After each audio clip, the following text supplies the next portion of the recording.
Welcome to winter classes. और आज की क्लास में स्टार्ट करना है कक्षा 9वीं का पाठ तीसरा, ठीक है, गणित भाग 2 का प्रश्न संख्या 3.1। इसमें 3.1 के मैंने ऑलरेडी एक वीडियो बना रखा हुआ है जिसके अंदर 3.1 का बेसिक बताया और टोटल 6 सवाल मैंने उसके अंदर करा दिए। तो 6 सवाल हो चुके हैं, तो बचा है 7, 8, 9 और 10। ये 4 सवाल हम लोग इस वीडियो में देखने वाले हैं, ठीक है। तो 6 सवाल अगर आप लोग समझे होंगे तो आपको ये सारे सवाल समझ में आएंगे। थोड़े से टफ है लेकिन आप अगर समझोगे एकदम अच्छे से तो आपको पूरा समझ में आ जाएगा। क्या है स्टूडेंट्स, यहाँ पर त्रिभुज एबीसी में कोण ए कोण बी के समद्विभाजक परस्पर बिंदु ओ पर प्रतिच्छेदित करता हो तो यदि सी का मान है 70 हो तो ए और बी का मान ज्ञात करो। यहाँ पर स्टूडेंट्स त्रिभुज आपके पास, ये देख लीजिए, आपको तो त्रिभुज बना देता हूं इसलिए यहाँ पर जगह छोड़ के रखा मैंने। ये त्रिभुज है यहाँ पर एक। अब क्या नाम देना है स्टूडेंट्स, का नाम देना है एबीसी। क्या नाम देना है एबीसी। ए हो गया ए, ये हो गया बी और ये हो गया आपका सी, ठीक है ना। सॉरी, इस तरह से नाम आएगा ए बी और ए सी, ठीक है स्टूडेंट्स, इस तरह से आप नाम लोगे। और क्या बोला उसने, ए और बी का समद्विभाजक, ए और बी का समद्विभाजक, ए का समद्विभाजक मतलब कोण ए का समद्विभाजक यहाँ पर और कोण बी का समद्विभाजक इस तरह से, समझ में आ गया। समद्विभाजक मतलब उस कोण को दो समान भाग में बांटने वाला रेखाखंड, या तो रेख बोल दिए, किरण बोलिए, ठीक है ना। तो मेरी बात यहां सुनो, यहां पर नाम दे दो ओ। तो आपको क्या ज्ञात करना, ए ओ बी। आपको ए ओ बी का मान आपको क्या करना है, ज्ञात करना है। यही मान आपको ज्ञात करना है, ध्यान देना मुझसे, ठीक है। चलिए, तो अब मेरी बात ध्यान सुनो, हमको यहां पर सिर्फ एक का मान दिया, सी का मान दिया 70। सी का मान दे दिया उसने 70, ये चीज अच्छी काम की उसने, एक कोण का मान दे दिया है, ठीक है 70। अब आपको निकालना है ए ओ बी का कोण का मान। तो ध्यान से देते जाएंगे एकदम अच्छे से, मेरी बात सुनिए स्टूडेंट्स। अब यहाँ पर जो सी ए बी है, एक कोण है, त्रिभुज का एक कोण है, और यहाँ पर जो एओ है उसका क्या है, कोण समद्विभाजक है। तो अगर मैं इसको एक्स नाम दूं तो ये भी क्या आ जाएगा, एक्स हो जाएगा। दो समान भाग में बटा ना, यहाँ का कोण यहाँ का कोण क्या रहेगा, बराबर रहेगा, क्योंकि कोण समद्विभाजक है और कोण समद्विभाजक क्या करता है, उस कोण को दो समान भाग में बांट देगा। ये समझ के रखिए आप लोग। तो यहाँ पर बीओ ने क्या किया, बीओ ने क्या किया, सी बी ए को दो समान भाग में बांटा, उसका कोण का माप y और एक y, समझ दे दिया। इसको x x मान लिया, इसको y y मान लिया। तो क्या लिखेंगे स्टूडेंट्स, हम लोग हल करेंगे। कोण A तथा कोण B के समद्विभाजक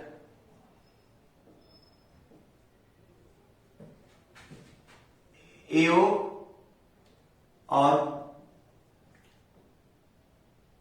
बीओ है, ठीक है, समझ में आ गया। इस तरह से मेरी बात ध्यान सुनिए, सी ए ओ कौन मैं क्या बोलूंगा, सी ए ओ बराबर रहेगा मेरा ओ A B, O A B. यहां से समझा, क्योंकि समद्विभाजक काटा ना तो दो समान कोण हो जाएंगे यहां पर। अब दूसरा कोण यहां पर देखिए, इसी तरह से अगर मैं बोलूं इसको कि सी ए बी जो रहेगा स्टूडेंट्स, सी ए बी, ये जो कोण रहेगा वो दो कोणों का संयोग है। सी ए बी जो है वो सी ए ओ O B O A B, ये दोनों कोणों को जोड़ देंगे आप लोग, सी ए ओ प्लस ओ ए बी, ये दोनों क्या कर दीजिए आप लोग, जोड़ दीजिए। और इसको आपने माना है एक्स, क्या माना है, एक्स माना है, ठीक है। तो यहां पर एक्स प्लस एक्स बराबर हो जाएगा 2x, ठीक है स्टूडेंट्स। ये आ गया सी ए बी का मान आ गया, इसको थोड़ा सा हाईलाइट करके रखेंगे आप लोग, इसका यूज होने वाला है। सी ए बी का मान आ गया, सी ए बी का मान हमारे पास आ चुका है। इसी तरह जैसे आपने सी ए बी का मान निकाला, इसलिए सी बी ए का मान निकाला। ध्यान देंगे अच्छे से, यही स्टेप फॉलो होगा। क्या लिखेंगे स्टूडेंट्स, अब ध्यान देंगे अच्छे से, सी बी ओ, सी बी ओ बराबर रहेगा कौन, ओ बी ए के, ओ बी ए बराबर क्या मान लिया, y मान लिया, इसको 2 नंबर दे दो आप लोग, ठीक है। अब मेरी बात ध्यान सुनो, सी बी ए जो है ये बड़ा कोण है, ये दो छोटे कोण से मिलकर बना हुआ है, सी बी ओ और ओ बी ए। तो मैं क्या लिखूंगा, सी बी ओ बराबर क्या लिखेंगे, C B O plus O B A, ठीक है। क्या माना कि आपने इसको y माना है और इसको भी y माना है, इसलिए अब जोड़ दोगे तो y हो जाएगा। तो सी बी ओ का मान हमारे पास आ गया स्टूडेंट्स 2y, इसको समीकरण नंबर दे दो 4, सॉरी इसको 1, ए हो गया 2, ए हो गया 3 और ये हो गया 4, ठीक है। अब स्टूडेंट्स CAB एक त्रिभुज है और त्रिभुज के तीनों कोणों के मापों का योगफल कितना होता है? 180 अंश होता है, सही है ना। तो मैं तीनों कोणों को जोड़ने की कोशिश करता हूं, ध्यान देंगे, ठीक है। चलिए क्या लिखेंगे? त्रिभुज के तीनों कोणों के मापों का योगफल 180 अंश होता है, ठीक है ना। त्रिभुज के, चलिए स्टूडेंट्स ये तीनों कोण लिख दीजिए आप लोग। CAB प्लस कोण लिखेंगे ABC, क्या लिखेंगे आप लोग? यहाँ CBA आएगा, यहां पर CBA आएगा, ठीक है ना। देखो यहाँ पर नाम सेम सेम होगा, CBA आएगा यहाँ पर। तो यहां पर ABC लिखो या CBA लिखो, तो ABC प्लस कोण, तीसरा कोण बोलो, ये दो कोण हो गए, A हो गया और B हो गया, ACB बराबर 180 अंश। मेरी बात ध्यान सुनो स्टूडेंट्स, CAB का मान हमारे पास कितना है? 2x है, तो मैंने यहां पर लिख दिया 2x प्लस ABC का मान कितना है? ABC का मान बोलो या तो CBA का मान बोलो 2y प्लस ACB का मान कितना हमारे पास? C का कोण देखो 70 है, तो मैं यहां पर लिख दूंगा 70 बराबर 180 अंश, सही है। अब मैं इसके आगे करता हूं, अब देखिए स्टूडेंट्स मैं इसके आगे कर रहा हूं, क्या हो जाएगा? इस 70 को उठा के यहां ले जाओ तो क्या हो जाएगा? इसलिए 2x प्लस 2y बराबर 180 माइनस 70। आई बात समझ में? ये 70 यहां प्लस में था, यहां जाएगा माइनस हो जाएगा, इसलिए अब क्या लिखूंगा? 2x प्लस 2y बराबर 110, इसलिए अब 2 से भाग दे दो स्टूडेंट, 2 और 110, तो 2 से भाग जाता है। यहां पर x प्लस y बराबर लिख दो 55, कितना लिख दो? 55। अब इसको थोड़ा सा ध्यान में रखेंगे आप लोग, समीकरण हम दे दो 5, ठीक है ना। समझ में आ गया? अब आपको क्या निकालना है स्टूडेंट्स? देखो ये जो बड़ा वाला त्रिभुज है, ये बड़े वाले त्रिभुज में एक छोटा त्रिभुज भी है OAB, ठीक है। इस त्रिभुज के तीनों कोणों के मापों का योगफल कितना होगा? 180 अंश होगा। तो मेरी बात ध्यान सुनो आप लोग, हम लोग लिखेंगे त्रिभुज AOB में, त्रिभुज AOB में क्या लिखेंगे स्टूडेंट्स? OAB कोण, OAB प्लस कोण क्या लिखा मैंने? ABO या OBA लिखो, जो भी आपको जमता है, ठीक है ना। प्लस कोण रहेगा AOB बराबर 180 अंश।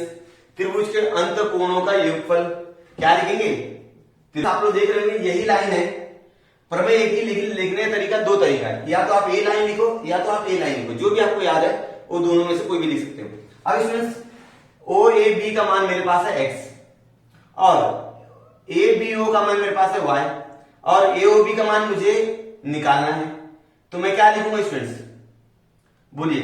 AOB मैंने ऐसे लिख दिया और 180 यहां पर लिख दिया, ठीक है। अब मेरी बात ध्यान सुनो स्टूडेंट्स, x प्लस y का मान कितना है? यहाँ पर x प्लस y का मान हमारे पास है 55, कितना है? 55, तो मैं इस x प्लस y की जगह लिख दूंगा 55, लिख दिया 55, बहुत आसान है। प्लस AOB बराबर 180 अंश। अब मुझे AOB का मान चाहिए, तो ये 55 क्या है? प्लस में जब इधर जाएगा क्या हो जाएगा? माइनस हो जाएगा, तो मैं लिखूंगा कोण AOB बराबर 180 माइनस 55, कितना हो जाएगा फ्रेंड्स? घटाइए, 180 में से 55 घटा दीजिए, आ जाएगा आंसर आप लोगों का 35, 135, 125, बोलिए कितना आएगा? 180 माइनस 55 करो ना, कितना हो जाएगा? 5, ये 7 में से 5 जाएगा 2 और 1, 125, तो हम लोग लिखेंगे कोण AOB का मान आ जाएगा स्टूडेंट्स 125, ठीक है, 125 अंश, ठीक है। समझ में आ गया AOB का मान कैसे निकाला? देखो कितना आसान था, बहुत ज्यादा आसान था, खाली आपको x मानना तो y y, क्योंकि कोण समविभाजक है ना, कोण समविभाजक दो कोणों को दो समान भाग में बांट देगा, बहुत आराम से कीजिएगा, एकदम अच्छे से कीजिएगा। और यहाँ पर OB जो है वो CAB का कोण समविभाजक है, इसलिए यहाँ का कोण यहाँ का कोण समान रहेगा, मतलब मैं इसको y y मान लिया। आप ABCD कुछ भी मान सकते हो, आपके ऊपर है। तो स्टूडेंट्स इसका भी स्क्रीनशॉट ले लो आप लोग और अपनी कॉपी में लिख दो, मैं इसके बाद वाला सवाल हल करता हूं। चलिए तो स्टूडेंट्स यहाँ पर आपके सामने 8वां सवाल मैंने लिख के रखा हुआ, 8वें सवाल के लिए इस तरह की आकृति आपकी किताब में दी गई है, ठीक है। तो 8वां सवाल है क्या? आकृति में ABCD, ये जो AB है और CD जो रेखा है दोनों, वो दोनों क्या है? परस्पर समांतर है। रेखा PQ इनकी तिर्यक रेखा है, जो PQ दिख रही है क्या है? इनकी तिर्यक रेखा है। AB और CD क्या है? समांतर रेखाएं हैं और PQ इनकी तिर्यक रेखा है।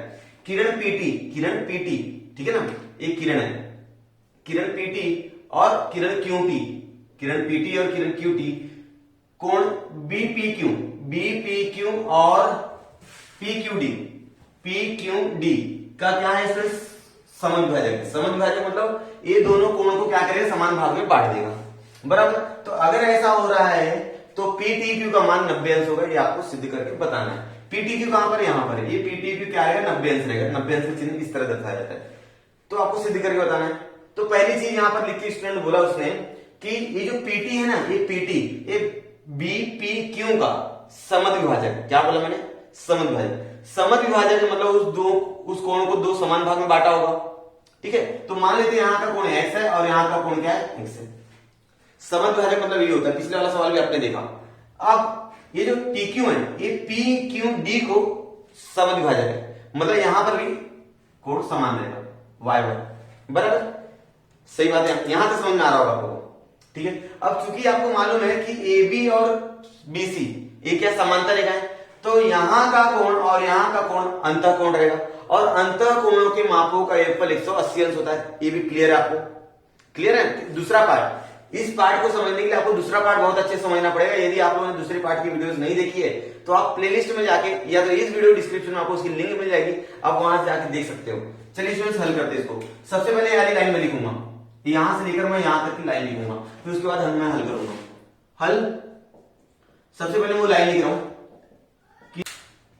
ठीक है, मैंने लिख दिया है। अब आप बोल सकते हो बी पी टी कोण, बी पी टी बराबर रहेगा टी पी क्यू के, टी पी क्यू के बराबर। चलिए इसको मान लिया मैंने, कितना मान लिया, एक्स मान लिया, ठीक है, एक्स माना आपने, इसको आपने दे दिया 1 नंबर, समीकरण नंबर 1 नंबर, ठीक है। अब उसी प्रकार आप बोल सकते हो कि पी क्यू टी, उसी प्रकार बोल सकते हो पी क्यू टी और टी क्यू पी, या पी क्यू टी बोलो, ठीक है ना। पी क्यू टी बोल दिया मैंने, पी यहां पर क्या है, डी है ना, चलो ये डी, चलो दूसरा वाला कोण डी बोल दो, डी क्यू टी बराबर वाई मान लिया, ठीक है, यहां से समझ में आ रहा है। अब इसमें सुनिए मेरी बात, बी पी टी कोण क्या रहेगा, B P T, B P Q, B P Q कोण जो रहेगा ये दोनों का योगफल है, किसका है, बी पी टी का और टी पी क्यू, ये दोनों का योगफल है। तो मैं लिखूंगा बी पी टी प्लस कोण रहेगा टी पी क्यू बराबर। अब दोनों को मैंने क्या माना है, यहां पर एक्स मानना है, एक्स से, तो एक्स प्लस एक्स यहां पर आप लिख सकते हो 1 से, समीकरण 1 से बराबर। तो यहां पर आ जाएगा स्टूडेंट्स बी पी क्यू का मान आ गया 2x, मेरी बात समझ में आ रही है आप लोगों को अब, ठीक है। बी पी क्यू का मान हो गया x, तो 2x हो गया, सॉरी। अब इसी प्रकार आप लोग पी क्यू बी का भी मान निकाल सकते हो, पी क्यू डी का मान। तो इसी प्रकार आप लोग जो दूसरा वाला कोण है उसका भी मान आप लोग ज्ञात कर सकते हो बहुत आसानी से। कोण पी क्यू डी बराबर हो जाएगा पी क्यू टी प्लस कोण क्या रहेगा, टी क्यू पी, डी है, सॉरी वहां पर डी ए पी बोल रहा हूं मैं, टी क्यू डी बराबर है। भाई ये जो कोण रहेगा ये इसके कोण और ये कोण के बराबर योगफल में रहेगा, तो मैंने दोनों को y माना हुआ है, y बराबर y, तो पी क्यू डी बराबर हो जाएगा स्टूडेंट्स 2y, ठीक है, समझ में आ रहा है। अब इसको अगर आपने 3 नंबर दिया है तो इसको 4 नंबर दे दो, ठीक है। अब मेरी बात ध्यान सुनो, अब चूंकि आपको ए बी और सी डी ये क्या है, समांतर रेखाएं हैं, तो मैं वो लाइन लिखता हूं पहले। तो स्टूडेंट्स मैंने यहाँ पर लाइन लिख दी कि ए बी और सी डी क्या है, समांतर है, और पी क्यू इनकी तिर्यक रेखा है। अगर ऐसा है तो यहाँ का कोण और यहाँ का कोण रहेगा अंतः कोण बराबर। तो मैं वो दोनों कोण लिख देता हूं, आप लोगों को समझ में आएगा कि कोण बी पी क्यू प्लस कोण रहेगा P Q D, P Q D बराबर 180 अंश, क्या लिखेंगे, अंतः कोण, क्या लिखेंगे स्टूडेंट्स, अंतः कोण प्रमेय, समझ में आ रहा है, अंतः कोण के प्रमेय से। अब इसमें सुनिए मेरी बात, बी पी क्यू का मान कितना हमारे पास, तो 2x है, तो मैंने यहाँ पे लिख दिया 2x plus P Q D का मान हमारे पास 2y, अब मैंने लिख दिया यहाँ पर 180। तो मुझे कहां से मान पड़ा, 3 और 4 से मान पड़ा, तो मैं यहाँ 3 और 4 से लिखूंगा, ठीक है, 3 और 4 से। अब इसमें जो 2 है और 180 है, तो तो सब 2 से भाग जाते हैं। तो 2 से जब मैं भाग दूंगा तो 2 एकम 2, 2 एकम 2 और एक 90 बार 90, ठीक है। तो यहां पर स्टूडेंट्स का समीकरण नंबर दे दो 5। अब x प्लस वाई का मान कितना हमारे पास 90 है, यहां तक समझा है। चलिए अब आगे देखिए, अब बहुत आसान हो गया, बहुत आसान हो गया। अब त्रिभुज PTQ देखो, त्रिभुज PTQ में तीनों कोणों के मापों का योगफल कितना रहेगा, 180 अंश रहेगा, क्योंकि त्रिभुज है। तो मैं नाम दूंगा इसका कोण PTQ प्लस कोण क्या रहेगा PQT, PQT। तीसरा कोण क्या रहेगा स्टूडेंट्स QPT, QPT बराबर 180 अंश। कारण क्या लिखोगे, त्रिभुज के अंत कोण का योगफल। यह त्रिभुज के तीनों कोणों के मापों का योगफल 180 अंश होता है, ऐसा आप लोग लाइन लिख सकते हो। तो चलिए स्टूडेंट्स यहां तक आप लोग समझा है क्या। चलिए अब PT का मान कितना हमारे पास, PTQ का मान हमारे पास 90 सिद्ध करना है, ये सिद्ध करना है, तो 90 लिखिए मत वहां पर। PTQ, PQT का मान हमारे पास है, PQT कहां दिख रहा है, PQT Y दिख रहा है मुझे, और QPT मुझे X दिख रहा है, ठीक है बच्चों। बराबर 180 अंश, बराबर 180 अंश लिख दिया।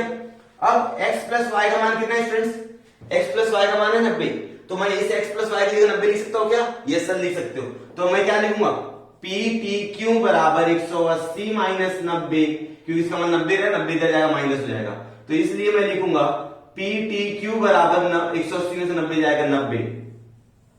समझ में आ गई बात, समझा। इस तरह से क्या हो गया स्टूडेंट्स, ये साध्य हुआ, ये क्या हो गया, साध्य हो गया। तो समझा होगा आप लोगों को। सवाल नंबर 8 था और बहुत आसान था। तो अब बचा है 2 सवाल, 9वां और 10वां। तो आप लोग इसका स्क्रीनशॉट ले लेगा, वीडियो पॉज करके लिख लो। मैं सवाल नंबर 9 लिख देता हूं। तो स्टूडेंट्स आपके सामने यहाँ पर सवाल नंबर 9 लिखा हुआ है। आपको एबीसी का मान आपको ज्ञात करना, बहुत आसान है। सवाल में ज्यादा पढ़ने की जरूरत भी नहीं, क्योंकि यहाँ पर दिया है एबीसी का मान आपको ज्ञात करना है। स्टूडेंट्स बी का मान कैसे आएगा सर, बी का मान नहीं 70 का शीर्षाभिमुख कोण हो जाएगा, बराबर। बी का मान 70 का शीर्षाभिमुख कोण है। सी का मान कैसे आएगा सर, ये 100 और सी ये रेखीय युगल कोण हो जाएंगे। तो इस तरह से हम लोग मान ज्ञात कर सकते हैं, ठीक है। कोण बी का मान हो जाएगा स्टूडेंट्स, कोण बी का मान हो जाएगा 70, क्योंकि आपको मालूम है शीर्षाभिमुख कोण, ठीक है ना। शीर्षाभिमुख कोण के मान सर्वांगसम होते हैं, शीर्षाभिमुख कोण, ये याद होना चाहिए स्टूडेंट, शीर्षाभिमुख कोण, ठीक है। अब सी कैसे निकलेगा, रेखीय युगल कोण से। तो मैं बोलूंगा कोण सी प्लस 100 बराबर 180 अंश। क्या लिखेंगे आप लोग, रेखीय युगल कोण। क्या लिखेंगे, रेखीय युगल कोण। एक ही रेखा पर बने कोणों के मापों का एक पर 180 अंश होता है, ऐसा कौन बोलता है, ऐसा रेखीय युगल कोण की परिभाषा, ठीक है। तो कोण सी का माप हो जाएगा 180 माइनस 100। तो स्टूडेंट्स कोण सी का मान कितना आ गया, 80 आ गया। आगे बात समझ में। तो कोण बी का आ गया आपको 70, कोण सी का आ गया आपको 80। ए निकालना है, और आपको मालूम है ए बी सी, ये किसी त्रिभुज के 3 कोण है। गया दिमाग में, ए बी सी ये त्रिभुज दिख रहा है आपको, ये देखो ये त्रिभुज दिख रहा होगा आपको। तो त्रिभुज के तीनों कोणों के मापों का योगफल 180 अंश होता है। ऐसी लाइन लिखेंगे आप लोग, लिख देते हैं ए बी सी का मान कितना रहेगा, कोण ए प्लस कोण बी प्लस कोण सी का मान रहेगा 180 अंश, क्योंकि त्रिभुज के 3 कोण है। कोण बी और सी का मान आपको मालूम है, एक का है 70 और दूसरे का है 80, और कोण ए का मान आपको ज्ञात करना है, बराबर 180, ठीक है। इसलिए कोण ए बराबर हो जाएगा, इसमें प्लस लगा दो यहाँ पर, कितना 70 और 80 150 हो जाएगा, बराबर 180 अंश हो जाएगा, ठीक है।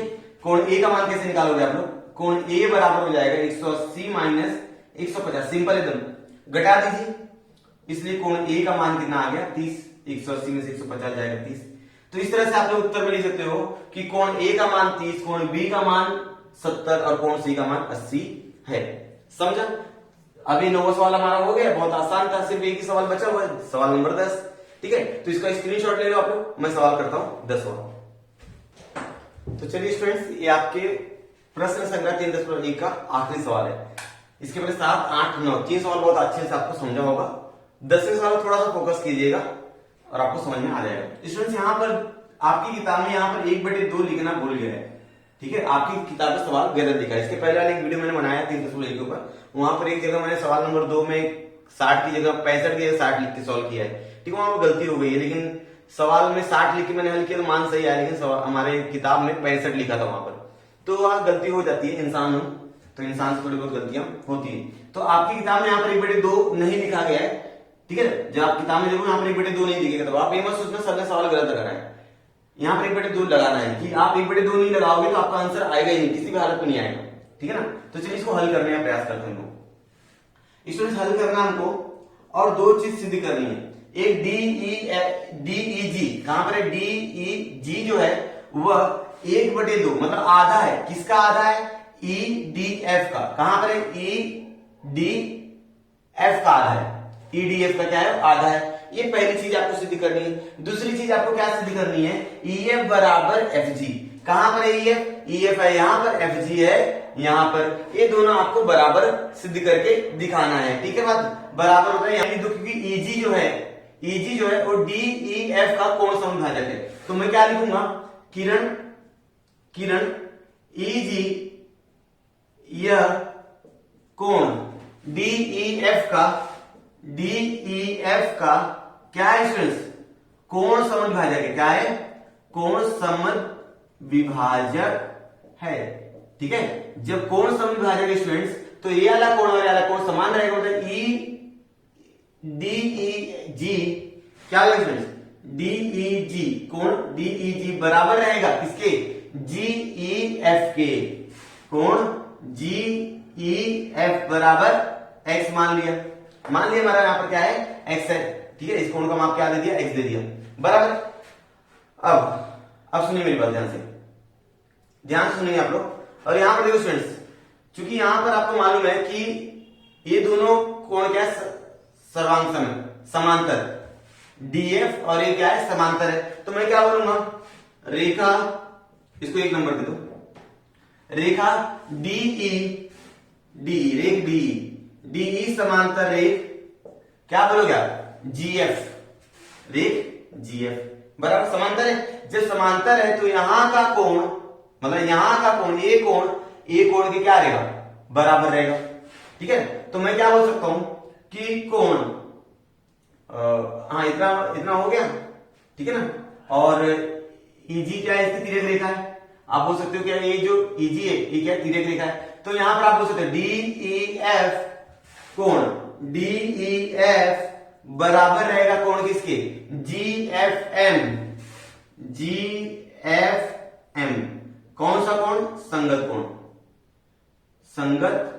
कोण, समझे स्टूडेंट्स, यहां तक समझ में आ गया क्या, चलिए अब स्टूडेंट्स यहां पर एक चीज और देखिए, GFM के बराबर कौन है, ए है, क्योंकि यहां पर आपको मालूम है जो ये GF है ये इसका कोण समभाजक, किसका कोण समभाजक है, GF, या हम FG बोल दो, FG रेख FG, यह कोण कौन से कोण का, DFM देखो यहां पर लिखा है DFM का क्या है, कोण समविभाजक है, ठीक है, कोण समविभाजक, जाहिर सी बात है वहां पर कटेगा, विभाजक स्टूडेंट यहां पर भा आएगा, ठीक है।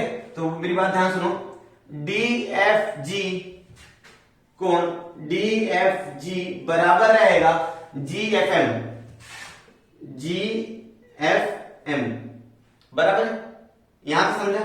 तो स्टूडेंट्स मेरी बात ध्यान सुनो, अब यहां पर ध्यान दो, एक चीज यहां पर लिखना मैं भूल गया, DEF का मान हो जाएगा, कोण DEF का मान हो जाएगा, ये दोनों जोड़ दो, DEG प्लस GEF बराबर, ये दोनों को x प्लस x बराबर हो जाएगा 2x, ठीक है, इसको समीकरण नंबर 2 दे दो। अब सुनो स्टूडेंट्स, जो DEF है ना, DEF वो GFM की क्या है, बराबर है, इसलिए यहां पर क्या आ जाएगा, कोण GFM कितना हो जाएगा, 2x हो जाएगा, ठीक है, इसको समीकरण नंबर 3 दे दो, ठीक है, क्योंकि अगर ये 2x है तो ये पूरा 2x हो गया यहां पर, तो ये भी क्या हो जाएगा, 2x हो जाएगा। अब स्टूडेंट्स ये 2x है तो ये भी क्या हो जाएगा, 2x हो जाएगा। तो स्टूडेंट्स मेरी बात ध्यान सुनो आप लोग, DFG का मान कितना हो जाएगा, DFG बराबर GFM बराबर रहेगा 2x, सही बात है, ये भी 2x रहेगा और ये भी 2x रहेगा, यहां से समझ में आ गया, ठीक है, समझा। अभी DFM इसको मिला दो, कोण DFM, ये जो है वो दो कोण से मिलकर बना हुआ है, DFG और GFM, ठीक है, दो कोण है वहां पर, DFG प्लस GFM बराबर 2x प्लस 2x बराबर हो जाएगा स्टूडेंट्स कितना 4x। कितना, किसका मान बताया मैंने, DFM का मान बता दिया। किसका मान बता दिया मैंने, DFM का मान बता दिया। यहां तक समझ में आ गया क्या आप लोगों को? एक बार हाँ बोलो, पक्का क्लियर? चलो ये पूरा हो गया 4x। स्टूडेंट्स अब मेरी बात ध्यान सुनो आप लोग, ये जो कोण है इस दोनों कोणों का क्या बहिष्कोण है, ठीक है ना।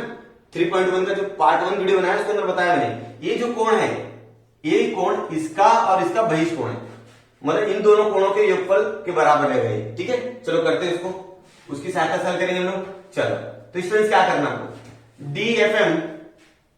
DFM बराबर प्लस कौन रहेगा, क्या बोलेंगे आप लोग इसको, बोलो EDF प्लस क्या बोलोगे आप, DEF बराबर, सही है। अब मेरी बात ध्यान सुनो, DFM का मान यहां पर हमारे पास 4x है, DFM का मान लीजिए 4x बराबर EDF का कितना है, EDF का हमारे पास 2x है प्लस DEF का कितना है, EDF का कितना है, EDF का नहीं मालूम मुझे EDF का नहीं मालूम है, EDF नहीं मालूम है, DEF का मालूम है 2x, ठीक है, यहां तक क्लियर है। अब DEF का मान निकालना है मुझे, क्योंकि यहां पर देख लो DEF यहां पर दिख रहा है आपको, ठीक है ना, देखो कैसे आएगा कोण EDF बराबर 4x माइनस 2x, आंसर आ जाएगा स्टूडेंट्स कितना, 2x आ जाएगा। तो मुझे मालूम पड़ गया कि क्या हो गया स्टूडेंट्स, EDF कितना हो गया, 2x हो गया। यहां तक क्लियर है क्या, यहां तक बराबर। अब ध्यान दोगे, अब थोड़ा सा ध्यान दो, EDF तो आ गया, यहां पर देखो EDF आ गया, अब DEG आ जाए तो बात बन जाए। तो x का मान देखिए स्टूडेंट्स, DEG मैं लिख सकता हूं यहां पर, क्योंकि DEG का मान कितना है, x है। क्लियर हुआ, क्योंकि मेरे पास यहां पर अगर देख रहा हूं तो EDF है, मेरे पास EDF है और मेरे पास 2 भी दिख रहा है यहां पर, कहीं तो 2 है मेरे पास। अगर DEG का मान आ जाए तो मेरा सवाल हल हो सकता है। तो मैं यहां पर देखता हूं कि x का मान जो है DEF है, तो मैं यहां पर लिखूंगा स्टूडेंट्स EDF बराबर 2 गुणे क्या लिखेंगे, DEG बराबर, यहां पर समझा। अब हमारे साथ देखिए अनुसार DEG जो बराबर के राइट साइड में, और ये 2 जो यहां गुणे में यहां पर आएगा, भाग हो जाएगा। यहां जो भाग में आएगा स्टूडेंट्स तो 1 बटे में हो जाएगा, किसमें हो जाएगा, बटे में। तो मैं क्या लिखूंगा, कोण DEG बराबर 1 बटे 2 गुणे EDF, ये हमारा साथ हो गया। ये जो 2 जब यहां पर आएगा स्टूडेंट्स 1 बटे 2 हो जाएगा। क्लियर है यहां तक? चलिए ये पहली चीज साथ हो गई, ठीक है। अब दूसरी चीज क्या साथ करनी है स्टूडेंट्स, कि आपको EF, ये जो EF है इसके समांतर दिखाना है, ठीक है। क्योंकि आपको मालूम है कि भाई ये दोनों क्या समांतर है, तो DEG और EGF एक आंतर कोण हो जाएंगे, ठीक है। तो मैं लिखता हूं कोण DEG बराबर कोण EGF, क्या लिखेंगे, एकांतर कोण लिखेंगे, ठीक है ना, एकांतर कोण बराबर है। यहां तक चलो, यहां पर आपको समझ में आ गया, ठीक है स्टूडेंट्स।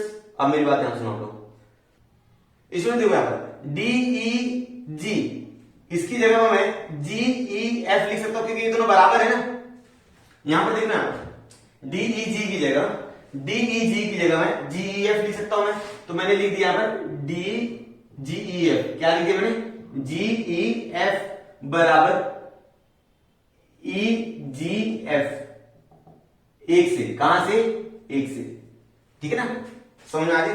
देखो DEG की जगह, ये जो DEG है वो किसके बराबर है, GEF के बराबर है, तो DEG की जगह मैंने GEF लिख दिया।